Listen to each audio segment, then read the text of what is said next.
Hey, if you can understand the Bible language at all, verse 12 of in Jude, the book of Jude, verse 12, and the only chapter, these people that had come in, and they were of greedy gain, and what they were doing is they were passing by, they saw this Christian fellowship, and this Christian fellowship was having a meal. So they came in to the feast, and they wanted to take part, and they came in and mingled with the people, not identifying the fact that they were just spots there, and they weren't really of that group, but they were having that opportunity to come in and act like that group for a little bit. So these are spots, he said, in your feast of charity, when they feast with you, feeding themselves without fear. They are clouds without water.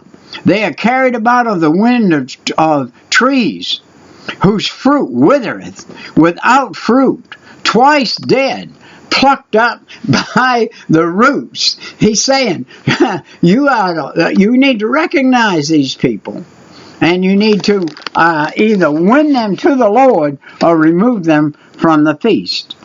So, introduction conducts showing lack of discipline at the love feast indicated that some participants had an evil nature.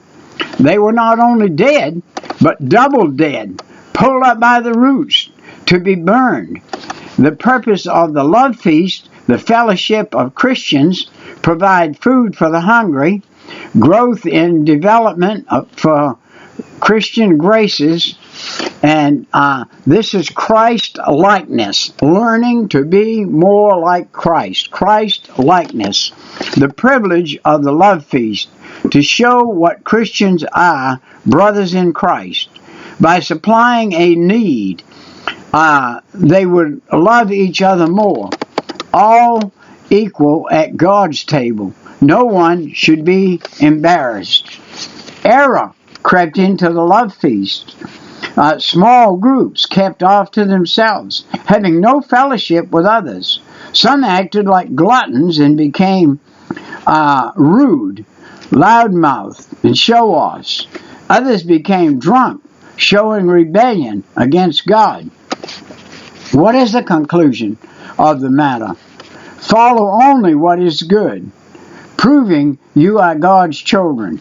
He knows your conduct, innermost thoughts, and whether your influence counts for or against Christ. Our strength comes from the Lord, and He has a bounteous supply. A love feast is time to show our love for Christ and for our fellow man.